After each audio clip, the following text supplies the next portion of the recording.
Joining us right now, Texans General Manager Nick Caserio. Nick, welcome. Well, tell us about David Culley and what you thought when you met him in the interview process. I know you met him a long time ago, but now that he's your head coach, share your thoughts. Yeah, no, I appreciate it.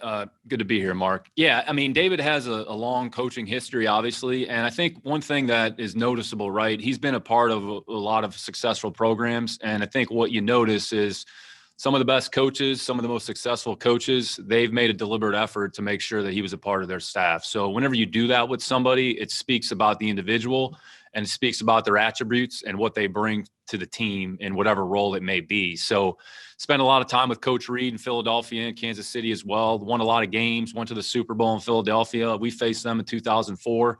He was on that staff. And then when Coach went to Kansas City, when he kind of was rebooting the program, restarting the program, you know, he was purposeful in his intention in hiring David. And then Sean McDermott, who at the time in 1999, so Sean was Coach Reed's assistant in Philadelphia, right? So they had spent time together. I mean, there's a lot of people on the staff, like we mentioned in the press conference a little bit earlier. And then Sean, when he started his program in Buffalo, really sought out David and, you know, had the opportunity to go to Buffalo as a quarterback's coach and kind of work with Sean and putting the program in place. And then the relationship that Coach Harbaugh and David had developed through the years. Because really kind of they went through a little bit of a transition period as well in Baltimore when they went from Flacco to Lamar and just relative to the system that was put in place, right? So he's been a key component of a lot of those programs, a lot of those staffs. So when you look at someone's history like that, it obviously speaks to you a little bit. And then when you get the opportunity to spend time with them, visit with them, the bottom line, he's a football coach, right? I mean, he's about football. And it really doesn't matter what his role has been or what the titles have been. Again, I think sometimes people get caught up in that a little bit. But again, coaching football is about communication. It's about teaching. And it's about getting people to understand what you're trying to do. He believes in fundamentals, which football in the end is about fundamentals. And we can X and O all we want, but football in the most basic form is about running, catching, blocking, tackling, body position, hand placement, leverage, those types of things, right? And when you watch the players that he's coached play, when you talk about fundamentals and the execution of the techniques, those things start to speak to you a little bit, right? So when you factor all those attributes into an equation, you know, you come up with something that you think, you know, you want to have and you want to be around and you want to have in your program, right? So the more time you spent around him, it became more and more visible and, you know, really spoke to what we were trying to do here. How do you handle the next few weeks, Nick? Because you have to evaluate what you have here on the current roster, maybe some free agents who might become available. I know the college players are obviously in play as well. We don't have a combine this year. So how do you handle this? Do you get the input of the incoming coaching staff in addition to the staff you have in-house? What do you do? Yeah, we have some existing information, right, that's been in place. I mean, over the last, let's say, 2.5 weeks, I've spent a lot of time going through our team, going through our roster, going back.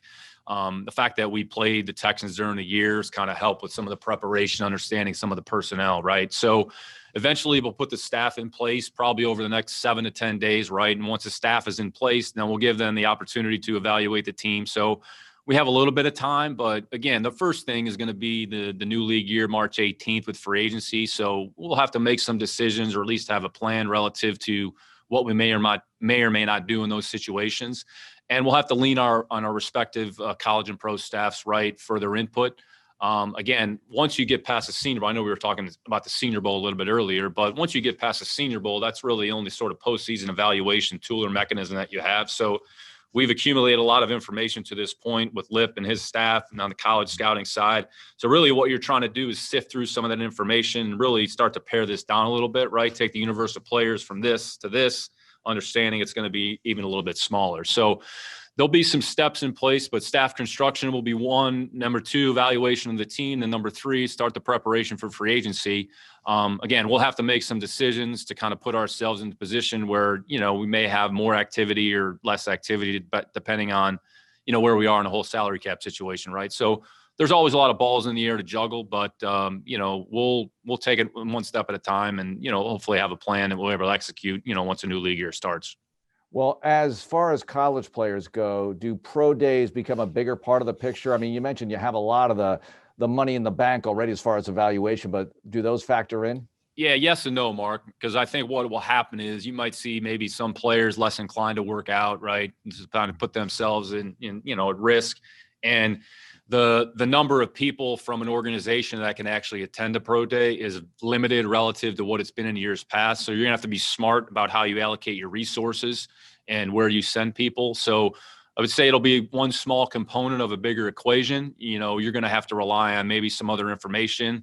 The one touch point that will probably be helpful and advantageous is when they have the opportunity to video conference FaceTime the player one-on-one over the course of, call it 45 minutes, 60 minutes to an hour, which is, we had to do that last off season as well. So that'll be really where you get a chance to spend time with the prospect one-on-one to confirm some of the information that you already have in place, to see if there's a gap or if we need more information. So again, the draft is end of April, beginning of May, whatever it is. So we'll be prepared for it, but there'll certainly be some steps we'll have to take along the way.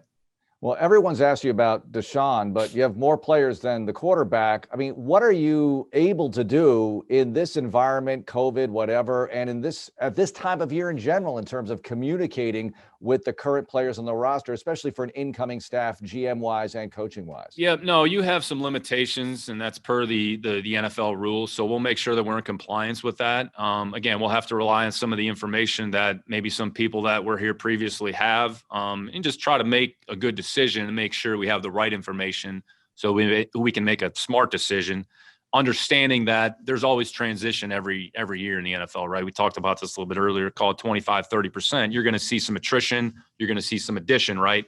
So again, a lot of it's going to be like this, through the telephone, and you're going to have to trust your evaluations, and you're just going to have to trust the input that you receive from whatever sources it is reliable information, and just make a smart decision about what we think is going to work in the building. Nick, thanks so much for joining us. Best of luck. Thanks, Mark. Thanks for watching. Subscribe to our channel and ring the bell to know when we post new content.